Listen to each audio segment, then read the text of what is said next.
This ball is crushed. You're listening to the New York Yankees Recaps podcast, where we're talking New York Yankees baseball all season long. Recaps of big games, the best home run calls, trades, rumors, and what's happening down on the farm. Every game, all season long.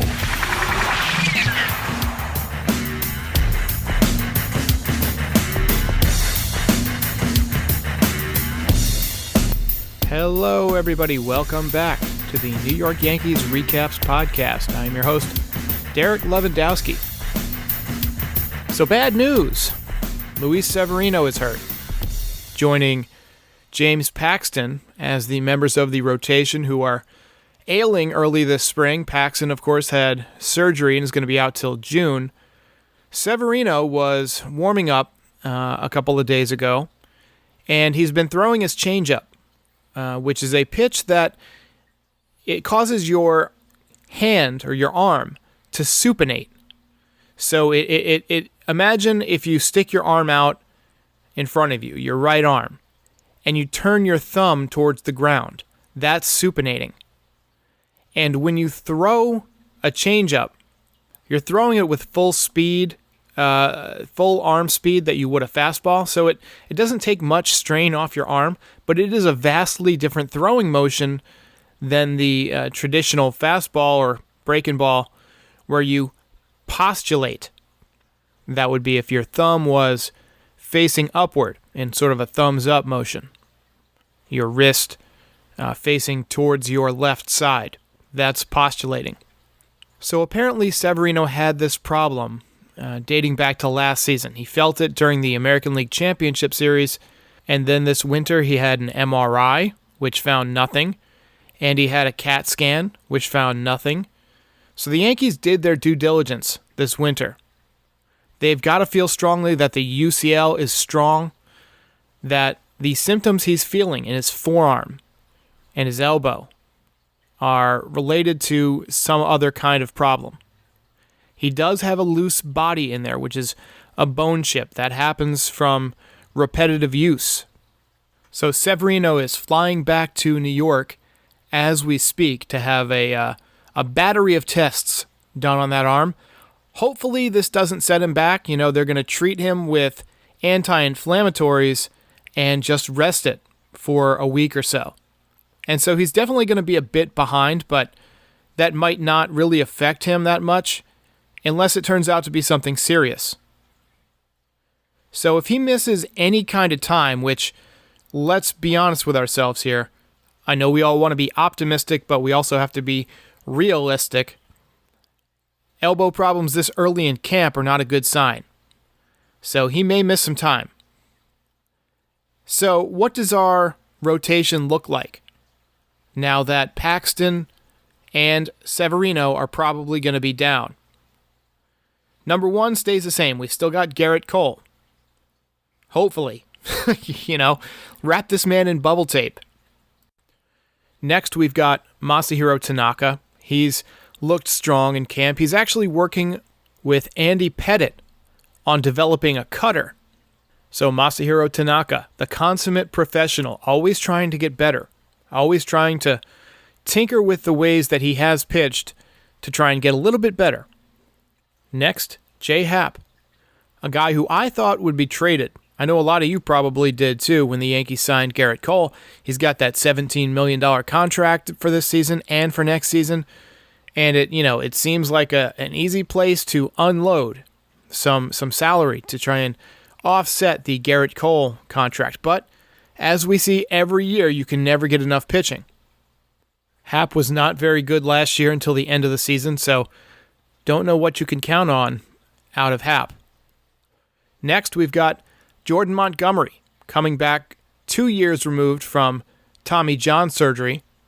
So in case you forgot, his rookie year, he was tremendous. In 2017, at age 24, he made 29 starts.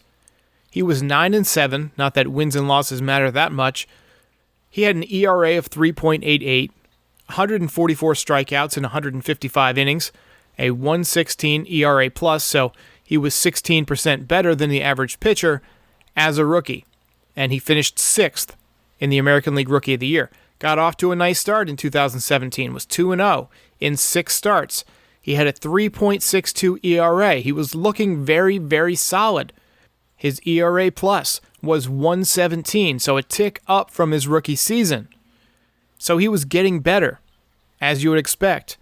And then he walks off the mound in Houston and doesn't get back on until late last season.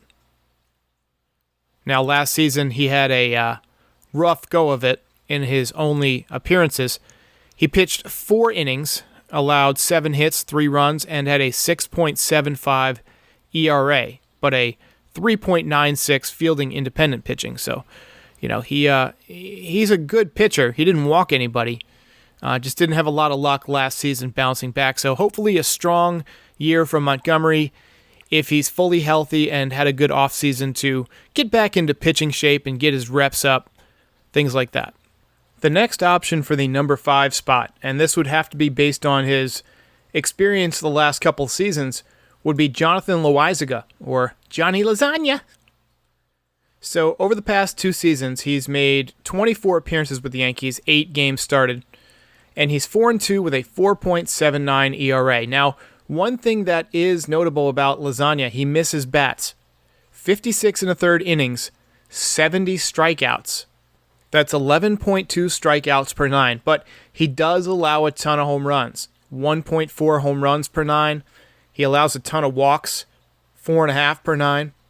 But the biggest issue with Lasagna is that he gets hurt. He's a little guy. He's 5'11", 165 pounds. And so, those little guys, they have to put more torque into their arm. They have to put more strength behind it. They can't use that long arm as a whip like somebody like Randy Johnson or even Jordan Montgomery can do. They've got to really generate power. I know because I'm only 5'10" myself.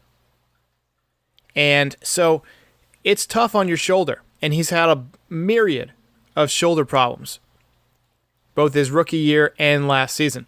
Now he is only 25, and the Yankees do have a new training staff, although so far the results are mixed. We'll see how Severino and Paxton come back from their respective injuries. If the duration ends up being far longer than anticipated, then that will help us know how good this training staff actually is. Judge was also aching coming into spring training, although he's taking batting practice today. I've read that Luis Sessa could be an option, but I'm not entirely convinced that Sessa is an option as a starter, and here's why. Last season, we all think of Sessa as a starter, as a terrible starter, but last season, he appeared in 43 games and didn't start any of them. He pitched 81 innings in relief. That's a lot of innings for a relief pitcher. So he is stretched out. But as a starter in his career, he's been terrible. So who else we got? And this is my sleeper pick. This is a guy a lot of you probably haven't heard of unless you follow very closely. His name is Mike King. He's a 6'3", 210-pound right-hander. Born May 25th, 1995, so my 12th birthday. And this is a guy who's had very nice numbers in the minors. So in 2018, he pitched his way up from high A all the way through Triple A. He started throwing a 2-seamer that was kind of like a sinker. It works kind of like Chen-Ming Wong, if you remember him, threw that very hard sinker.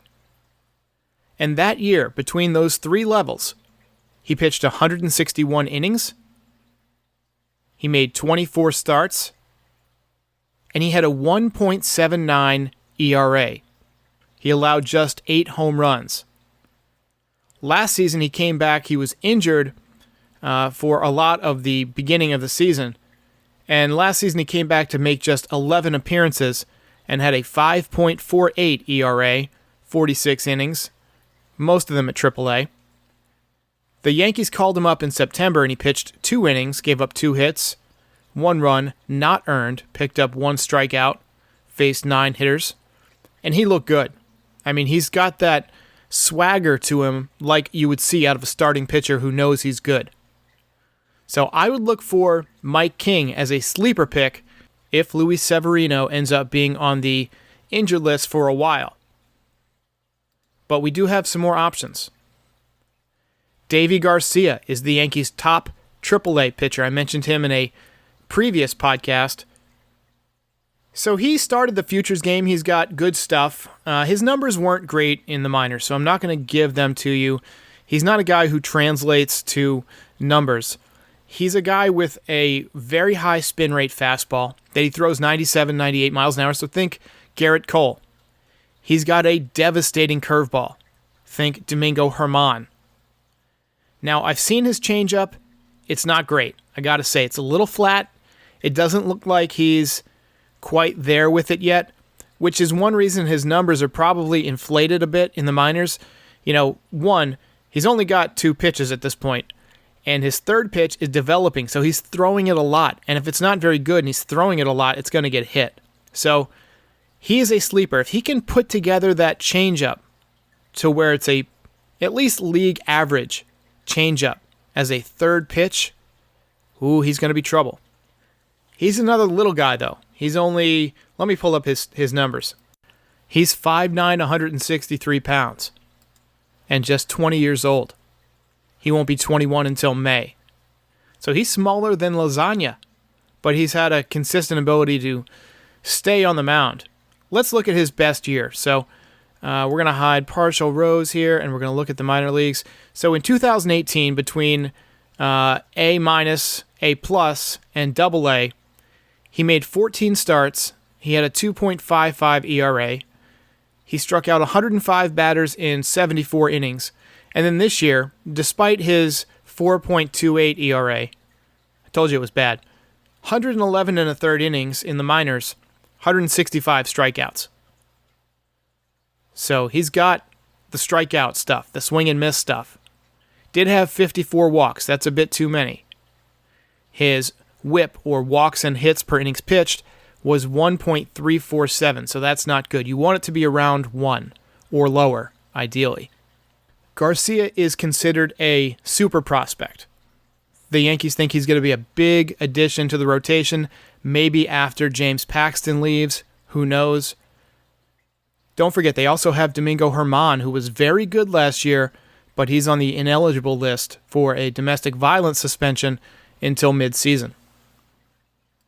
Another guy I want to talk about who's probably not ready yet, but he's getting there, and he's going to get there quick. His name is Clarke Schmidt. He's the Yankees' number 2 prospect according to Baseball America. He's just 24 years old. He turned 24 yesterday, it looks like, February 20th. Hey, happy birthday, Clark. He's from Ackworth, Georgia, and he pitched at South Carolina, the college, and was very, very good. His senior year, he had a 1.34 ERA. He was the Yankees' first-round pick back in 2017. So this is when they're already using analytics to draft their top players. And he was a 16th overall pick. So last season, between rookie ball, single A, and double A, he pitched 90 and 2/3 innings. He had 102 strikeouts, gave up just 4 home runs, had a 3.47 ERA, and a 1.18 whip. So he's a polished pitcher. Coming right out of college, a lot of times guys are pretty polished and can get to the majors a bit quicker. Think of Ian Kennedy or Jabba Chamberlain. They both accelerated through the minors in a season, whereas it took Jabba Chamberlain, who arrived at the same time but came from high school, it took him like 2.5 years. So the talent level can be the same, but it's the polish that you get from being in college that allows you to blow through the minors on occasion. And Clarke Schmidt did just that. So I want to talk a bit more about this documentary I'm putting together. I am trying to gather clips, music, fan reactions, tweets, everything that I can, all the data that I can to put into this documentary. So here's the rule with video clips. You can use a certain amount before it draws a copyright claim. There's a certain amount that is fair use, and I've got that kind of all set up to where my clips, my highlights are all going to be within the fair use zone. But that means I need a lot of stuff. I need fan reactions. I need people taking video, talking about the games. I need clips from podcasts like my own. I need background music. I've contracted 2 musical artists already for this documentary. One is Ocean Street. They're a very popular band on the East Coast. And the other is a friend of my wife who's actually a music teacher who's going to do some acoustics for me and provide some background music. So I've got a lot of royalty-free music, but I would love some covers of some songs. So if you can sing, or if you like to sing, or if you want to hop on camera and react to different games, react to, different trade rumors or moves or injuries or just vent, there's a good chance that I'll use it in the movie because this is a fan-driven movie. I want to see and share with future generations the story of the 2020 Yankees. Win or lose, there were high expectations coming into the season. There are high expectations. So if they lose, it'll be sad. If they win, it has a chance to be an epic film. You've seen the first 5 or 6 minutes. I've tweaked it a little bit since then. I'm going to continue to tweak everything all season. I've decided I'm going to do about 7 or 8 minutes per month, and then about 2 minutes per playoff game. So this is going to range anywhere from an hour to an hour and a half, tops. But it's going to be very intense. I love watching the highlight videos as much as you guys do. There's a guy on YouTube, his name is Dan Rourke. He's got the biggest Yankees account, and he puts together these great montages of every home run that the Yankees hit, all these great defensive plays, clutch moments, even with background calls and stuff. It's tremendous. And shout out to you.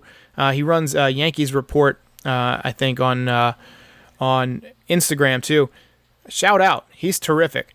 There's John Boy, obviously, who breaks down media on a technical level and makes things digestible, but there's not much that tells the story of a season, right? From beginning to end. All the different storylines. Like right now, the last thing I have in my documentary is a bit from Michael Kay talking about Aaron Boone reacting to Luis Severino's injury. I don't know if that's going to be a big storyline through the season, so I'm just putting everything in. I'll trim it down at the end, but I'm putting everything in, and I want to capture just the ups and downs, the emotions that go into a big league season. How there's all these different storylines with your players. It's more than just guys hitting home runs with a rap song in the background, although those are great and they're fun to watch. I want something that I can watch in 10 years and re-experience all these emotions that we watch as we're going through a season. And right now, I don't think there's a lot of that out there. MLB Network does a nice job with those MLB Network Presents documentaries. They capture, there's one great one on the Indians, and there's one on the Braves, and there's one on the Reds, but they don't capture on the level that technology allows us to do now, where we can see how individual fans are reacting to different stories. So right now, the big story is the Astros scandal. And so I've got a big chunk about that in the beginning of the season. Maybe something else will happen during the season that changes the narrative. And the narrative is going to change throughout the movie until we all lead up to the postseason. That's going to be the final narrative. Can we conquer this final mountain? Can we get number 28? And it's going to be tremendous. I've already got some songs planned for the end credits, some montages. I'm going to do kind of an Avengers Endgame theme. I'm looking for signatures for every player. I would love to have them appear on screen. I'm telling you guys, this is going to be tremendous. Tremendous. And I want you all to be a part of it. Tweet me at NYY Recaps, or comment on YouTube, or send me links to yourself, your channels, your Twitter accounts so I can follow you. I want to keep up with how everybody is feeling this season, and you never know. You might be part of the movie. So tune in, subscribe, share this podcast. I'll be back every week throughout the season, sometimes more. This is my second one this week, to talk about all the latest in Yankees news. So until next time,